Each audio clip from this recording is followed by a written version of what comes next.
Ju do e ftoni të zonjën Duma në programin tuaj? Në fakt unë e kam ftuar zonjën Duma dhe e kam pasur prej kohësh zonjën Duma në programin tim. Së fundmi. Edhe së fundmi ajo ka marrë tashmë një ftesë dhe besoj do të jetë shpejt. Mendon që do të jetë? Patjetër. Erla Ne Mihillin e kemi ke një ftuar? njohje të hershme me zonjën Duma. Erla Mihillin e ke ftuar? Edhe Erlën, me Erlën jemi gjithsesi. Mendon që dhe Erla do të vi? Patjetër. Kush pëlqen më shumë në prime time-in politik? Zonja Duma apo zonja Mihilli, pra Erla? Tani jam në konflikt të drejtë për drejtë interesi. Po do të na japësh shpërblyer. Me të dyja zonjat, Jo, ty dhe me zonjën Duma është dhe me zonjën pamundur. Mihilli ndaj marrëdhënie jo vetëm profesionale, edhe personale, dhe njohje prej kohësh Unë të prej njoh për vitesh. natyrë të guximshme, ti ke guxuar Unë jam shumë, e flasësh guximshme dhe edhe për vazhdoj të problemet jemi e guximshme. medias.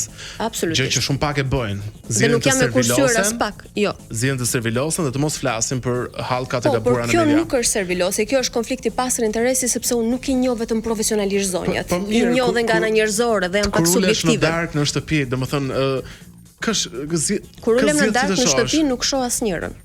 E bukur kjo që më the. Ishte Jam më kërkove sinqeritet dhe guxim. Po kush të pëlqen më shumë pra në politikë bërë në ekran?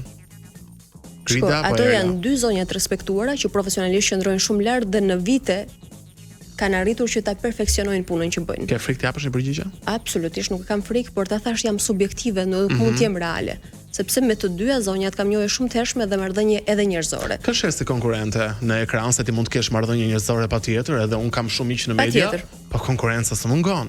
Unë nuk shoh konkurrencë me asnjërin prej zonjave sepse jam e ndryshme. Po jo kaq politikisht korrekte. Jo, në fakt të thash diçka tjetër që nuk është as pak politikisht korrekt. Po prapë s'po ma thuaj një përgjigje. Nuk janë në marzhin e konkurrencës time sepse jemi të ndryshme, karakterialisht si figura në ekran nuk prezantojmë të njëjtin model. Po nuk i kam konkurrente. E para ne nuk bëjmë emisione në të njëjtat darka. Nuk them që jam më e mirë, jam e ndryshme. Jo, unë jam e ndryshme.